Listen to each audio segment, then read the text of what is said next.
Brandy, and that's Raymond. For the overview, there's going to be 5 topics we're going to cover, and those are the who are they, which I'll be talking about, and that's mainly the primary and secondary audience. Then we're going to talk about what do they know, which is Raymond, and that's the knowledge of the topic they know, and their culture, the language that help part of that. And then what do they expect, also by Raymond, is their expectation they try to get out of the presentation. The last 2 topics are going to be talked by Brandy, which are what do they feel, which is the emotions and interests they have in the topic, in their bodies. And what would persuade them, and that's where she's going to talk about the ABCs of persuasion. For the primary audience, there's 2 kinds. There's the unknown and the familiar one. For the unknown, that's where you don't know the people. You're just going and talking in front of other people. You have to get inside information. Try to find out a person that knows the people in the group and get information about what they like, what they don't like, and see if you can get on a common ground with that. Also collect group data. Find out how many people are going to attend, their race, culture, their gender, and their background, like educational background, and how far they achieve. Also, segment the big audience. If there's a group of 100 people, try to segment by accounting and the MIS majors, and try to focus on different points of your presentation on the people that get affected by what you're talking about. Like, I wouldn't want to talk to you guys if you're accounting. I wouldn't want to talk to you guys about marketing and just focus on y'all when you have no idea what I'm talking about. And then ask about preference and traits. Try to figure out what they like. If they're people that like humor in their presentations, if they like to be just business, no laughs, no nothing. And focus on the individuals that know about the topic before the presentation. See if they agree with you if you have unknown, like you don't know exactly if it's the correct way to say it to the people, and if he knows the people that are there, see he can help you out, and talk to the person that's the decision maker, because you want to focus on those people more, so to see if they want to say yes to requests. Also, continue collecting information till the very end. It doesn't matter if you're preparing for a whole month for the presentation. You can still collect information the minute the presentation started by seeing the people that come in early and asking them about questions and getting to know them and see how they react to other people's questions, and then you can maybe change some of the topics in your presentation for them to feel comfortable. Now, the second topic is the familiar topic. That's your coworkers. That's your That'll be your coworkers or people that you know. For that, also confirm the group, because you still want to have this. If you do give out handouts, you want to make sure you have enough handouts for everybody. And then if you know they're your coworkers, you know how their tendencies they have. So you don't have to dig into and be a detective as much with the coworkers, but you still want to know their tendencies and how they like to do stuff. So you still want to know if they want to have jokes in the presentations, if they want to have questions throughout the presentations, or if they want to wait till the end. For most companies, they also use assessment instruments, which kind of tells them, like Myers-Briggs type indicator and TRACON social styles. So that gets you a good idea of what they like with those. Then ask about their needs. Most people don't really want to come out and tell you, I don't know this, so can you please help me out with this? Most people want to say, I'll figure it out. So you want to talk to them and see if they have any problems or if they act uncertain about some of the questions you ask. Make sure you cover those throughout your presentation so you know for sure they understand everything. And then if you're the boss in charge, most people are not going to tell you what they think that is wrong with the company or with the information you give them. So you might want to consider an anonymous survey to where you ask questions that you need answers to, and then they'll be more likely to not answer the way you want to hear. Then we have the secondary audience. The secondary audience are the audience as in the primary audience, are the ones that are here listening to the presentation. For the secondary audience, you want to ask yourself who else might see or hear the presentation, and who else might be interested or affected by your talk. You want to make sure that you don't use sensitive conversations in your topic if it might affect somebody else. You don't want to talk about 9/11 if somebody from 9/11 is watching it. It might be kind of sensitive, so you kind of want to strike those kind of things out. You want to expand your reach, your search. You want to ask audience to share your information. If you're giving handouts, see if some people know other people that might find the information useful, and give them extra handouts and ask them to pass it around. Also consider those affected by your recommendation, like I said with the 9/11 comment or any sensitive comment. Another one would be the clear handouts. If you make handouts, make sure they're clear so that the people that aren't attending can look at your handouts and exactly know what to do. If it's instructions on how to use an Excel program or make pivot tables or anything, they have an exact answer how to figure out everything, and they're not confused, and they don't have to look on internet to do it. They have to have they need to learn everything from your presentations. Also use social media. Everybody uses social media. Anybody can record as of right now and put it on Facebook or Tinder. Sorry. Facebook or LinkedIn, and they can do that. And then the last thing is limit the leaks. Like I said, you don't want to say anything sensitive that offends somebody else, and that could come onto you. You want to make sure you trust everybody with sensitive information, because, like I said, it could be posted on Facebook or anywhere. And then also, if somebody does want to talk about sensitive stuff, and you want to present your credibility, make an appointment, set an arrangement, set a lunch, and you can have a one-on-one talk with the person. And now we'll give it back to Raymond. Thank you. I know you've had a lot of Greek stories today, but we've learned a lot of lessons from the Greek. A few days ago, I read an article about ancient Greece. The article, if you know the story, the history of the Greek, you know that Greek had great thinkers, orators, writers, poets, the likes of Socrates, Aristotle, Plato. So in this article that I read, it was recorded that oracle of the Apollo, the Greek god, wanted to find out who was the wisest man in Greece. So he went out searching. He came back and concluded that Socrates is the wisest man in Greece. So people asked, so why is Socrates the wisest man in Greece? The oracle of the Apollo said, because when we asked Socrates, what do you know? Socrates said, oh, I know nothing. His humility actually sets him apart as the wisest man in Greece. I come to you today as a presenter with humility, because I don't know nothing.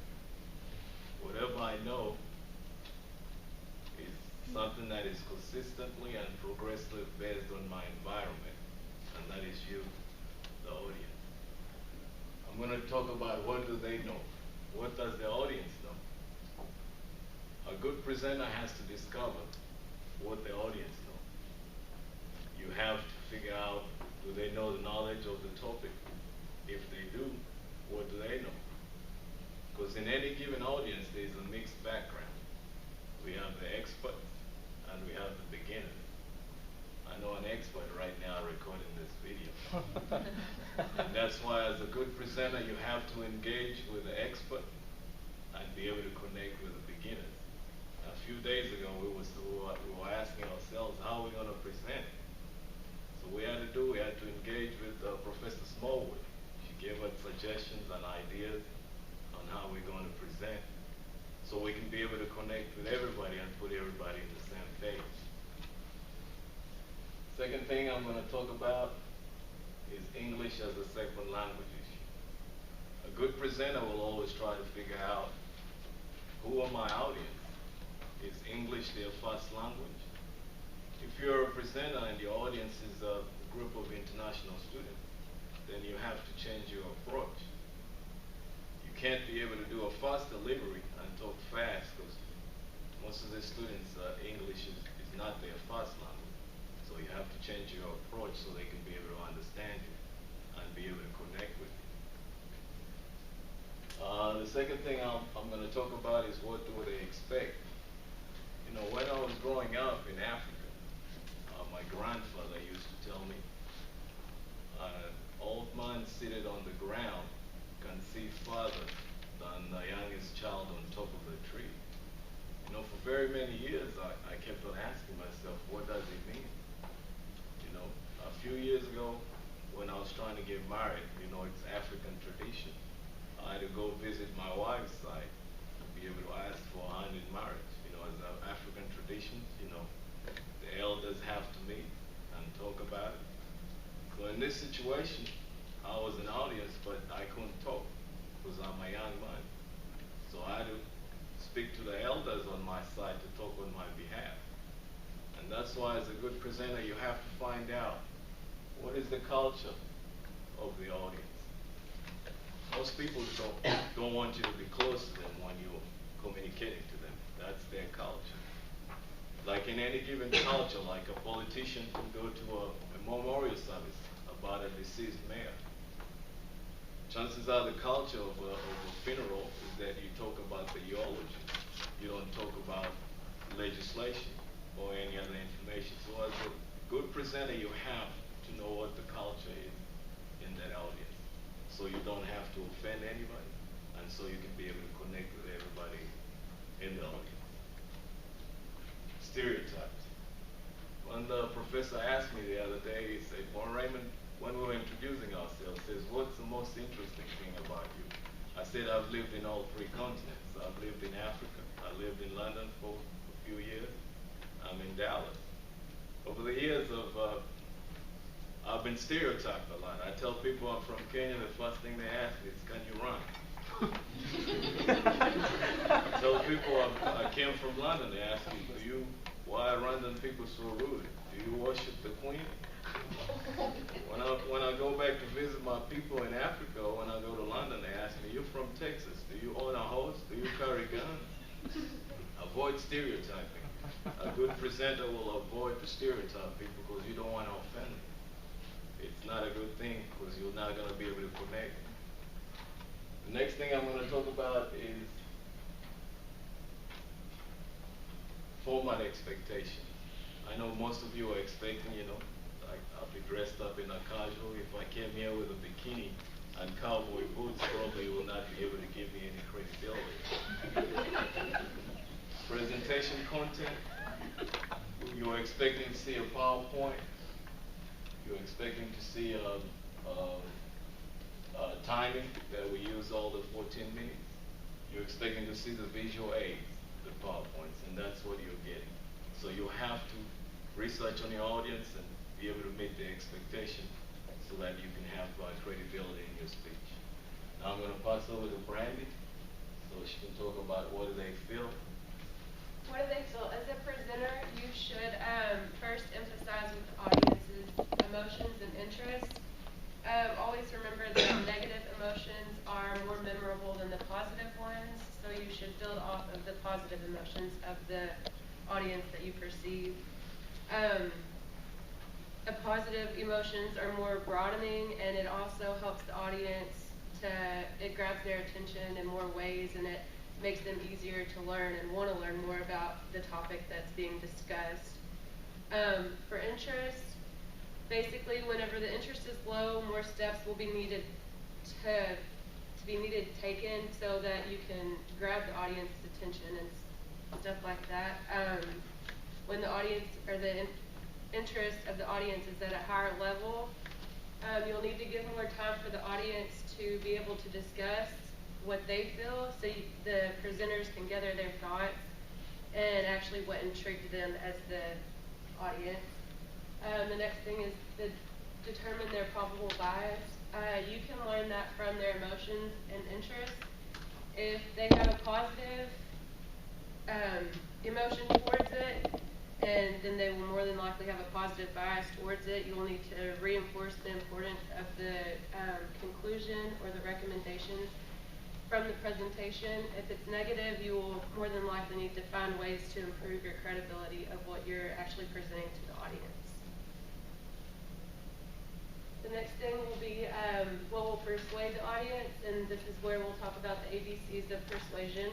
The first thing is assess various appeals. There's many different ones for that.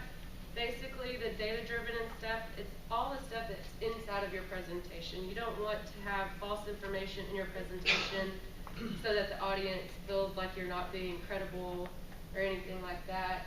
Consistency is always a very great thing to keep in your presentation for the audience to stay on track as well. For the build your support and benefit statements, you'll need, the first step for that is to identify the features.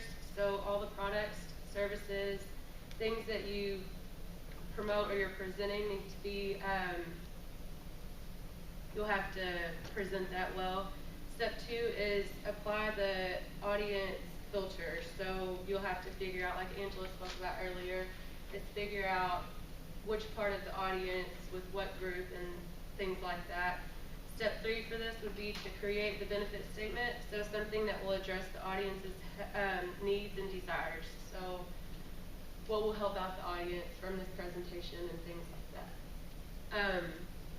So the C for the ABCs of persuasion is to consider your credibility. So basically you all as an audience, competence, credibility is the main one. You will have to feel that, believe me, and me as the presenter, you'll have to, if the audience thinks that us as a presenter is competent, then it will be more likely that you'll believe what we're speaking about. There's different levels of competence, such as authority. If your CEO is standing up in front of you, you're obviously going to believe what they have to say. If someone with great expertise is up here that has a degree or MBA or has accomplished something great in their life, you're obviously going to believe what they have to offer you as well. And then the delivery skills as well. So if they have a polished delivery styles and show competence, credibility, even if the topic has nothing to do with the presentation skills, it'll still, the audience will still come off and you'll have competence, credibility there. Character is another idea on the credibility. So if you're similar to the audience, such as we're all students and us as presenters are all students and you are all students as the audience, it will give us more credibility as though you will understand what we're feeling up here as presenters whenever you get up here as well. Attractiveness is one. Good news, good willing, such as doing favors, or a lending hand, anything like that. Determine how to reach the decision makers is basically the same as the build the support benefit statements. The first thing will be identify the features. Second will be apply the filter to the decision maker. And then the third is to create a targeted benefit statement that will persuade the decision maker to intrigue you to say yes to whatever you're trying to persuade them on. And as for that, that pretty much concludes our presentation. Great. Would one of you please read the quiz questions out loud, and then so I have them on the camera? What are the number one, what are the differences between primary and secondary audience? Second, assess various appeals, build support with benefit statements, consider your credibility, and determine how to reach the decision makers are the ABCs of what? Number 3, with a mixed background, your challenge is keeping the experts engaged without confusing the blank. Number 4, an effective presenter should not have a fast talking delivery with a mixed background. A presenter should try to be concentrated due to a